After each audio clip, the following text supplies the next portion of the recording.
uma coisa interessante, a gente parar para perceber, a gente dentro de um processo de coaching, né, e você vamos falar, um coach, né, fazendo a literalidade da palavra, né, traduzindo para o português, né, o coach é o treinador.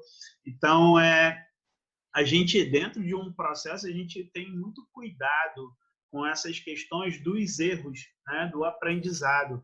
É importante, engraçado, você está falando de 3 gerações, como em 3 gerações a gente não consegue perceber o mesmo erro sendo cometido, né?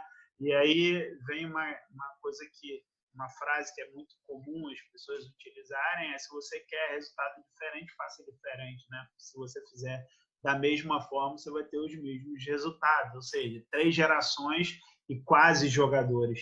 É uma coisa que tem que se pensar. Você acha que dentro do futebol, o papel de por exemplo, de você que é um captador, do empresário ou do próprio treinador, né, nesse momento, é preponderante para fazer com que as crianças conduzir um processo melhor para essas crianças, para que elas possam se tornar assim profissionais e não quase profissionais?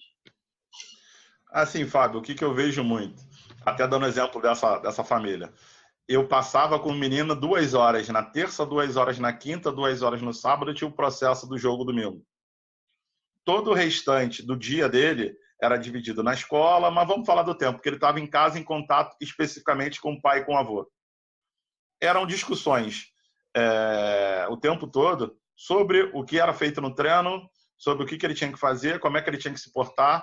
Então, assim, eu dava uma preleção de 10 minutos para que não ficasse um negócio maçante para o menino e tentava fragmentar o conteúdo em sessões de treino, respeitando a faixa etária, e o pai ficava o tempo todo, você tem que fazer isso, você tem que fazer isso, se posicionando de uma tal forma que na hora que o menino teve que performar em alto nível, ele não tinha mais, assim, um controle mental da situação.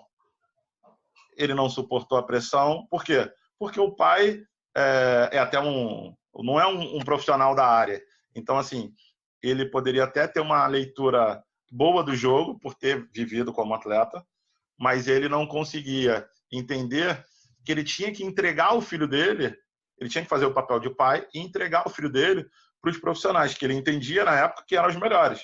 Então, assim, o papel de treinar o meu filho é do professor, não é meu. Não é porque eu sou treinador que eu vou treinar o meu filho. Não, não. Eu entendo que o treinador do meu filho é o professor fulano de tal. Então, é ele que vai treinar, ele que vai determinar, ele que vai fazer. Da mesma maneira com um psicólogo, com um nutricionista, eu tenho que respeitar as áreas de cada um. Então, o que eu vejo muito acontecer de maneira equivocada e que eu acho que a profissão de coaching ela tem muito a somar ao futebol, é com que as famílias entendam o seu papel, cada um em sua área. O menino tem que ser treinado pelo clube, não é pelo pai no final de semana, pelo avô, pelo tio, por ninguém. É pelo clube. Se o clube determina aquela carga de treinamento durante a semana, ela tem que ser respeitada. Você não tem que procurar um personal por fora, botar o seu filho para treinar em 2 lugares diferentes, em 3 lugares, nada. Você tem que respeitar o lugar que você entende que é o melhor para o seu filho. Entendi. É interessante isso, né? Porque, vamos falar, a gente fala dentro, né? Dentro do nosso estudo, a gente fala de posicionamento sistêmico. E é um pouco de compreender essa questão dos papéis de cada um, né?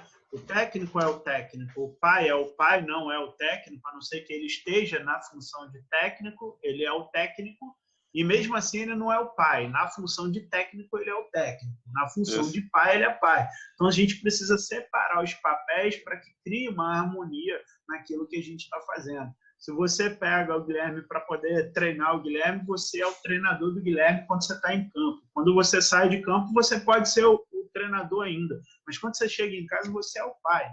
Entende? Então, não dá para... mas não dá para separar o pai do treinador. Pois os papéis precisam ser separados. Não dá para tirar o Bernardinho talvez seja o melhor exemplo disso. Em que sentido? Em que todo mundo sabia que ele era o pai, que ele é o pai do Bruninho, certo. E ele não se portava como o pai do Bruninho, ele se portava como o treinador do Bruninho.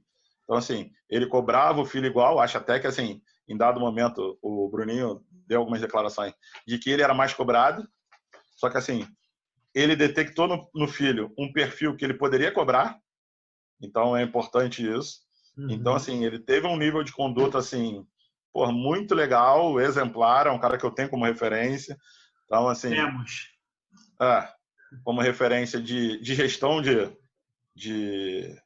grupo e, assim, e uma coisa, e do controle das emoções.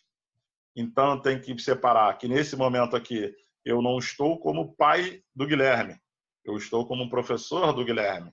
Acabou o treino, acabou o jogo, eu volto a ser o pai do Guilherme. Então, assim, o que acontece dentro do campo, fica dentro do campo. O que acontece no vestiário, fica dentro do vestiário. Então, não posso não perder o controle das emoções, né, e das sensações, porque isso vai atrapalhar o processo.